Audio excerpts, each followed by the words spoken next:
from Patton, and it comes to mind when I read You're Fired, The Perfect Guide to Beating Donald Trump by Paul Begala. Good morning, Paul, you magnificent. I read your book. Thank you, Hugh. Thank you. My favorite line is when General Patton says, the object of war is not to die for your country, it's to make the other poor guy die for his country. Poor guy. Well done. We are FCC regulated. It's a good family show. Now, Paul, I got to tell you, I did read it very closely, and I did so for my own greedy reason, which is to find out what you're afraid of. And I found it on page 19. The Trump central defense is a lie. His China travel ban was too late. And I thought to myself, boy, at UT law school, they didn't teach math. Would it have been better not to have the China ban at all for travel? Would that have just forget that? Well, it made no difference. That's my point. It's like having a boat made out of screens. Right? That's where you Texans go wrong. No, but the airlines had already canceled the flights, and then Trump said, "I'm canceling the flights." So those flights were canceled. He still allowed 40,000 people, and it was not a travel ban. He thought that he was acting as if the virus didn't affect Americans. So if you were non-Chinese, you could still come in. Well, you've got to let Americans come in, Paul. Are you in favor of keeping Americans out? No, it's absolutely porous, Hugh, and he keeps talking about it as if it did a darn bit of good. We're losing a person every 2 minutes. I just want to point out that you're arguing against the Trump. You're arguing against the Trump travel ban, and it's not in You're Fired. I noticed this. In You're Fired, you argue against the Trump travel ban for China, but he sent Pompeo and O'Brien to Europe to urge them to do the same thing. They didn't. And how did the virus get to New York? Your governor, your Democratic governor, Cuomo, has said it many times. How did the China virus get to New York? Well, I'm sure it was from travel. But my point is Trump's lying when he says his travel ban helped you. You have to admit that. No, I don't. I disagree with you completely. I did math at Michigan. You see, it's better to have one case in the country than 100 cases. And even if it was porous, even if it was extremely porous, and I doubt it, I just wanted to point out to people in You're Fired, and we'll say it 100 times so people go out and get it. That was the first thing you brought up, and that is to me a poker tell. Because that's Trump's lie. I have to hold him accountable when he misleads the American people when our lives are at stake. By the way, you can't support American first guy like you from Warren, Ohio, cannot support Mr. Trump shipping 17 tons, almost 18 tons of our personal protective gear to the Chinese. You people are asking, how does Paul Begala know? Paul and I go out on the road together a lot for the Washington Speakers Bureau, and I love working with him because I don't have to do anything, and people think I'm as funny and smart as Paul when I just sit there. But I read this, and I have to rise to the defense of the Federalist Society, Paul. On page 202, the Federalist Society is a right-wing lawyers club. In law schools all across America, young right-wing lawyer wannabes gather together. That's actually true, but when the left-wing lawyers gather together, they're called a faculty meeting at law schools, Paul. There's nothing wrong with the Federalist Society. I do miss work. Don't you miss the circuit? That's why you wrote this book, right? You've got time on your hands. I was locked up. I wrote this book. I have to say, this is one of the things I love about you and I love about our country. You do come from what has historically been one of the most democratic parts of America, and yet you're a conservative Republican. I come from Sugar Land, Texas, which was one of the most Republican. Tom DeLay was my congressman for 22 years. I became a Democrat. I think that's what's great about you, frankly, and it's great about our country, is that we can think for ourselves.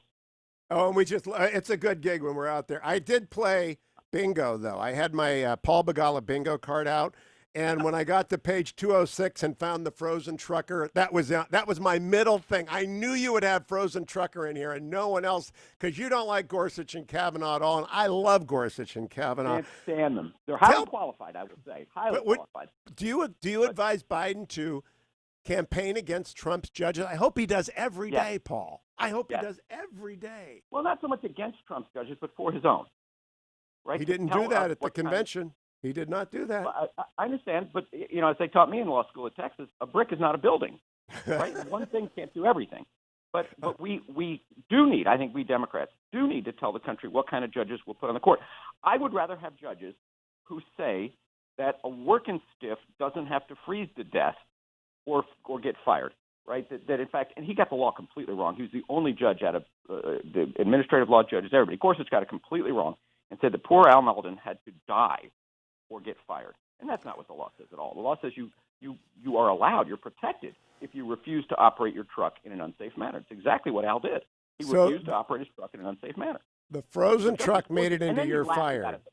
He laughed about it. Can you imagine the arrogance of a guy with that kind of privilege laughing at a trucker who almost died? I've got to say, I don't think he did, but I've got to say, when I read this and I found the frozen trucker, I was looking for my middle thing on the bingo card and didn't find the JCPOA. Every other Democrat talks about the JCPOA, the Iran deal, for the benefit of the Steelers fans. Right. And you're not in here defending it.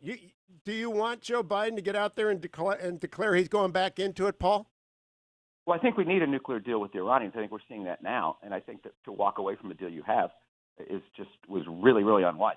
I'm curious though, Hugh, because you made news in 2015. You interviewed Donald Trump. You asked him about General Soleimani, the head then of the Quds Force, a terrorist organization in Iran. He had no idea who he was, and a lot of thoughtful Republicans said, "Oh my goodness." Now, of course, General Soleimani is dead because of Donald Trump, right? Because Trump believed that he. Amen. And you know what he told me? I'm Trump told me he'd know more about Soleimani the first day he became president. And unlike President Obama and President Bush, he killed him. And so he killed him because, but just let me finish the thought. He killed him because his intelligence told him that they believed he was planning terrorist attacks against American interests, right? I think that's the job of a president. So good for him. Vladimir Putin is planning terrorist attacks against Americans right now. He is paying the Taliban terrorists to target our troops, and Trump won't even call him on the phone. I'm not saying we should. I loved your chapter on Putin. But by God, we should rain hell on him. I loved your chapter on Putin. Let's talk about that. No, but first, four preliminary questions. How can you support killing Soleimani and then sucking up to Putin? You can't. Let's talk about Putin. 4 questions about Putin, because you wrote an entire chapter on Putin. I took detailed notes. Who erased the red line in Syria, Paul? Oh, I think there's a big mistake. Were we going to fire Obama then? Okay, Obama number 2. Was not perfect. I think he was a great president, but Trump is allowing Putin to murder American troops. How can we countenance that? How can he be our commander in chief? When immediately Putin re-entered the Middle East after the red line was erased, my second question was, who was president when Putin invaded Ukraine and seized Crimea? And when he invaded Georgia, who was president? I'm going back. That was Bush. I'm talking about Crimea and Ukraine. Who was president then? I believe that Putin's aggression has been insufficiently checked. I'm upset about Georgia. I'm upset about Ukraine. I'm more upset that he invaded America. John McCain said it was an act of war. General Mark Hertling, who commanded our forces in Europe facing Putin, said it was equivalent to 9/11, his attack on our election.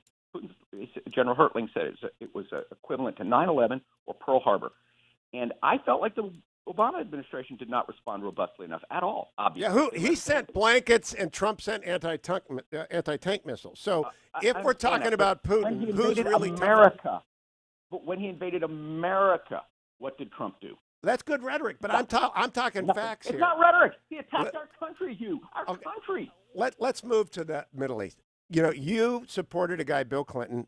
You got him elected. You and Carville and a bunch of the other smart guys, George. But Bill Clinton didn't move the embassy to Jerusalem. Then George W. Bush, who I think is my favorite president of the last 50 years, didn't move the embassy to Jerusalem. And then President Obama didn't move the embassy to Jerusalem. Well, Donald Trump did, and we've got the first peace deal in 26 years between the United Arab Emirates and Israel. Are you going to give Trump credit for that? Your book was done before you could write a chapter praising him for his Israel policy. The UAE deal has a lot more to do with Iran, I think, than America. But I have no problem with moving the embassy. I think it's terrific. I would have, though, been a better negotiator. I would have gotten stuff for it. It was a big give to the Israel. And, you know, I'm radically pro-Israel. I've been to Israel you are. dozens of times. I've worked in Israel as a campaign consultant. I love Israel. So I love that we moved the embassy. But I just say, as a negotiator, I'd get something for it, right? I'd make sure that we got something in exchange for moving it. But moving it was, of course, the right thing to do. Every sovereign nation has the right to determine what its capital is. And we got the UAE-Israel deal out of it. I think it followed like night has followed day. But now, should we sell F-35s to UAE? Yes, absolutely. Little Sparta is going to be the key to making the deal. In fact, Mike Pompeo is going to talk to the Republican convention from Jerusalem. As a consultant, you've got to admit that's pretty sharp. It is. As a consultant, it's very sharp. As a citizen, I wonder if it's appropriate for the Secretary of State to make a partisan speech. Oh, hell yes. Oh, hell yes. Really? Oh, yes. It's not a I don't partisan remember speech. It's a Colin speech for Powell doing peace. that. I don't remember Madeleine Albright doing that. They didn't. I They don't missed their remember Hillary chance. Clinton. If Hillary I, Clinton had given a partisan speech I would have from Jerusalem, applauded, Paul. I would have oh, stood up and applauded. well, you might have. You're actually Yeah. intellectually honest. You actually might have. I give you credit. Let me talk about Rick Grinnell because we got very little time. I want everyone to Okay. go out and get your fired. Rick is a good friend of mine, and he's the first Okay. openly gay member of the cabinet. I can't believe you didn't think he had the national security experience, having spent 8 years at the UN, ambassador to Germany, special envoy to Serbia and Kosovo, that you thought, I mean, you don't attack Ben Rhodes for being basically Barack Obama's go-to guy, You but keep you're wanting after. to relitigate Obama because you can't defend Trump. That's not true. I love Trump. I think the Trump record is great. Your answer to everything is, well, Obama did it. Obama was bad. I think Obama was terrific. I think he's one of the great presidents of American history. But anyway, Grinnell did not have intelligence expertise. The statute says the DNI shall have extensive national security expertise. He has to have intelligence expertise. The statute says national security Grinnell. expertise, and Rick has both, but the statute says national. I'm running out of time. I want to make sure we get to this. Page 167. It's still the economy, stupid. Did you see those July housing stats? Did you see that, Paul? The super VV is back. I'm glad your book is out. I want people to read your Are fire you because kidding? So we're doing great. terrific. I hope the Republicans at their convention, I hope everybody stays safe, and I really do. That's the most important thing. But I also hope at their convention they try to make the case to the American people that the Trump depression is somehow happy days, that somehow this is good, that we're in a V shape. You keep saying that. We have 80% of the country think we're moving in the wrong direction because we are. 80%. 80% can't even agree on lagging whether we should have indicator. Mother's Day. The last thing I want to bring up is your boys. I love you because my audience thinks of you, Paul, as your boys think of OU. Would you please tell them how they answer whenever you ask them what the time is? If you ask any of my boys what time it is, Hugh, they say it's 8:45, Daddy, and OU sucks. There you go. So honestly, people out there, Paul Begala is a great guest, and You're Fired is a great book, and every Republican should read it because Rommel, Patton, that's the example. Thank you, Paul. Be well, my friend. I hope I see you back out on the hustle.